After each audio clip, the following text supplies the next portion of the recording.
Hey guys, Vass here from Aussie Playground. Welcome to another episode of Project Usus.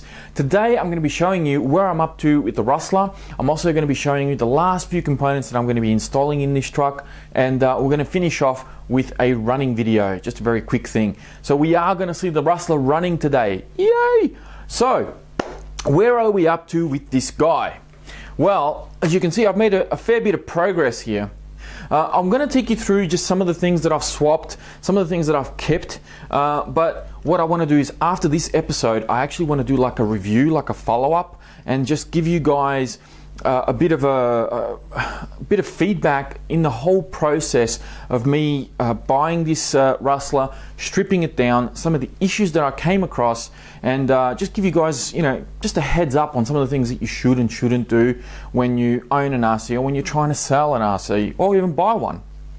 And then I'm hopefully going to finish up with the last few seconds of the auction. I'll show you that so that we'll know exactly how much this guy actually sold for. So that's the whole aim of the game, is to bring this guy back to life, sell it, and see what we can get for it. So we've got a brand new chassis that you see here, and a brand new upper deck just here, brand new receiver box as well. Originally I was going to use this guy. This was a spare chassis that came with the whole deal, but as I was starting to put everything back on, I realized that I was going to have a spare brand new chassis just sitting around doing nothing. I kind of thought about including it with the deal, but I decided nah, I'll just mount everything on here. It might add a few extra bucks to the whole sale, and I'll keep this for something else. I might be able to do something else with it down the line. I managed to find a transmission case amongst all the spares that came with this whole truck. Integer spur gear came as a spare. This is a, let me see if I can read it, 84 tooth. Originally I did say I was going to use plastic drive shafts for this truck, but I decided to keep the upgraded ones that it came with, purely because I think it's just going to, again, add a little bit more value to the sale. So this should be a good little thing to sort of entice people to buy it. The rear hubs are now matching, and they are green. So there was a spare one that came with it, so I was able to swap that out because I had one green and one red for some reason. I do have red caster blocks and steering knuckles in the front. I managed to replace the steering bell crank that was broken in the truck, so I fixed that up. Aluminium bulkhead, sorry, that came with the truck as well. I'm trying to find an angle to show you this best I can. And the aluminium bumper. This bumper's been bent back quite heavily. I think it's supposed to come forward a bit, but it's still fine. RPM rear shock tower, fantastic little find. I didn't actually realize that this came with an RPM shock tower, so I was quite happy to keep this here. I actually got two of them, so I've actually got a spare, which is great. So that guy's in there. The front shock tower and body post are still stock, and the steering servo that I've chosen for this is actually out of my Nitro Circus Basher.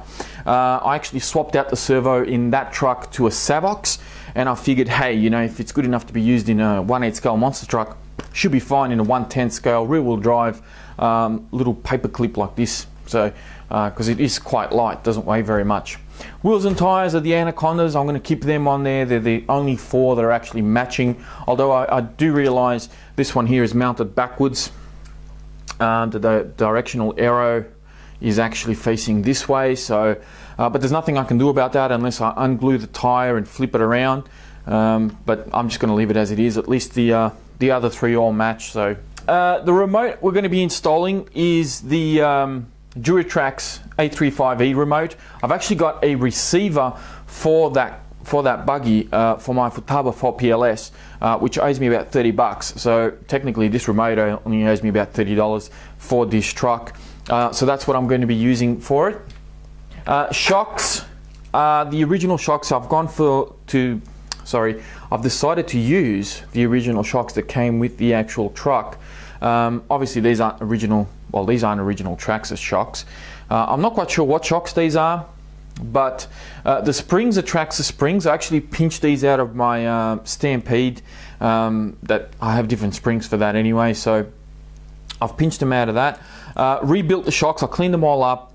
The front ones had a couple. They had the rod ends were a little bit bent right at the end, so I fixed them up. They're all good to go. The aluminium shocks actually came with these springs, which are super long. Have a look at that. They are way too big for these shocks, so they were compressed quite heavily, and yeah, I just couldn't use them. They made the whole thing too stiff, so I've managed to find these wide springs, and they work perfectly fine. Servo savers going into the truck as well. And lastly, I've decided to go for a brushless system. I did say in the last video that I was going to use my XL5 system from my old Stampede, but a friend of mine in the States got in contact with me. He told me about Speed Passion and how he found this one combo that was really cheap. So I searched for it on eBay here in Australia, and I actually found somebody selling them over in New South Wales for $55, including shipping. So fair enough, you know, I hit the buy it now button, and 2 days later I had this in my mailbox, which was fantastic. So you get the motor and ESC. This is already been opened, sorry. Everything is already out. I'll show you the motor and ESC that you actually get. So this is this guy here. This is a 3500 kV. Hopefully the camera will focus in on that. Nice. It's a 3500 kV. It is sensorless, but it should be no problem for this truck. This is our ESC. Quite a nice, neat little unit. Has a little port on the bottom there. I'm assuming that this ESC can actually run a censored motor as well. But this motor is sensorless. So I think it'll be alright. I mean, for 55 bucks, you can't really complain. You get, you know, USB cable as well. You get a couple of little things like double-sided tape, some shrink tubing and a zip tie. And they also give us a programming card included in the deal, which is more of a programming box. And look at the size of this thing, it's huge. Now this does collapse back in, so you can tuck it away and you can just slide it straight out like so. And in here there is a bit of a guide on how you program your ESC, so all the little steps you can take. There's a little sticker on the side here. You peel this guy back, if I can get it, and then all your ports and everything for your ESC and your programming and hooking it up to your PC as well, to be able to download firmware and so forth. That's all here. So very good little deal, I think. Finally, I'm going to be painting up the body. Now, I showed this body off in the last episode, and I haven't painted it yet because as of the time of this video, I'm still running a poll on my Facebook page as to what color I should paint it. Surprisingly, a lot of people have actually said green, but I'm not a big fan of green for starters. And on top of that, the green that I have is a really bright, intense fluoro green. And it may look good in some RCs, but I don't think it's going to look good in this RC. So I'm kind of tossing up between the orange and the silver. However,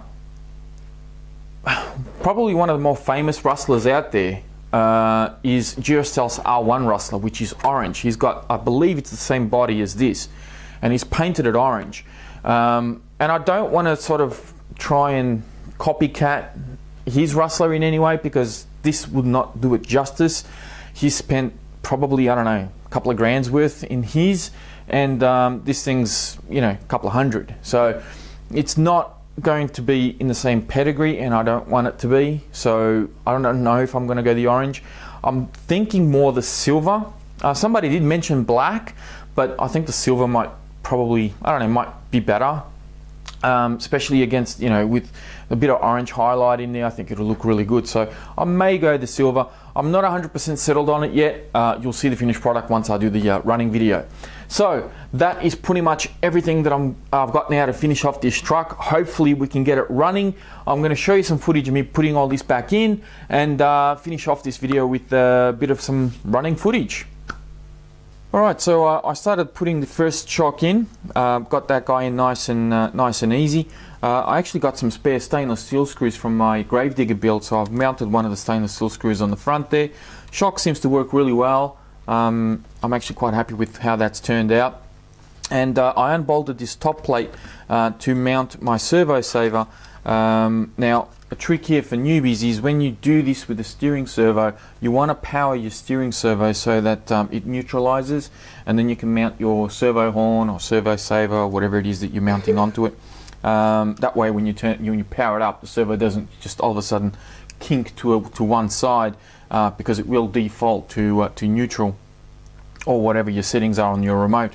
So I've sort of powered everything up. You can see I've got a battery, my motor, my ESC, my receiver's already in here, and it's all good to go. What I've found though, and I'll tell you this very quickly, with this motor ESC combo from Speed Passion that I found that I got, I found I didn't have reverse out of the box, which was a little bit concerning, because I do know that this was supposed to have reverse. As it turns out, you know, I went out and got my program card and started toying around with this, reading the instructions here. But a lot of what was going on up the top here didn't always correspond to what was happening on the bottom. So I picked up the instructions, and as it turns out, you got to update the firmware on this guy to be able to talk to your ESC properly. You also have to install the program into your PC to be able to log into your ESC and do all the programming that you want to do. And I actually found out how to do get reverse on it, which is what I wanted. What I also found, which was very interesting, and I didn't know this. I'll show you this as best as I can. I know you're probably not going to see a lot of what's written there because it's so small, but you can see there's a bunch of ticks there, there's a bunch of different settings, and up the top here, along here, there's a whole bunch of different modes that you can set the ESC, or rather firmware that you can install into the ESC, and that will give you different modes. So you can do a drift mode, you can actually do a rock crawler mode, there's also a modify 1, modify 0, there's a stock mode, and there's a hybrid boost. Now there's a few settings that I haven't toyed around with yet. I only just wanted to get reverse out, and it actually had drag brake on by default, which I didn't want, so I took that off. But you can set low voltage cutoff, you can set your ABS percentage, you can set a bunch of different things. I mean, the program is very, very simple to use once you plug your ESC to this box. So you plug your ESC in the middle here to this middle port, you plug your USB straight into your PC, and you're good to go. The little program will come up once you download the program. It'll just come up, or you can double click on it and bring it up, and it's all very self-explanatory. It's very easy to use. Then once you've adjusted all your settings, just send to ESC so that all that is saved in here, and hey presto, you've programmed it. It literally takes like a couple of minutes to do it, maybe less, depending on what it is you need to tune. So I'm going to keep going now, get all this set up, and hopefully give you a bit of a final show of everything installed. Alright guys, looks like it's all finished now. Pretty happy with the overall result, I think. I'll give you guys a bit of a close look. Servo saver's all nicely installed. All my cabling going into the receiver box has been done. My ESC is mounted. Cables coming out to the motor, which is just there. Steel drive shafts, aluminium shocks. I've got the little capacitor kind of just double-sided sticky tape just on the plate there next to the ESC. I didn't want to mount it on it or anything like that, so just to avoid any heat issues. I've got a zippy battery in there. It's just what I sort of grabbed out of my battery box. So there we go. All the shocks are nice and in, and everything seems to be in pretty good condition. And looking forward to how this guy is going to perform. Now this is a metal spur gear that I've got here, so it is going to be a little bit noisier than normal, and you'll hear that in a minute.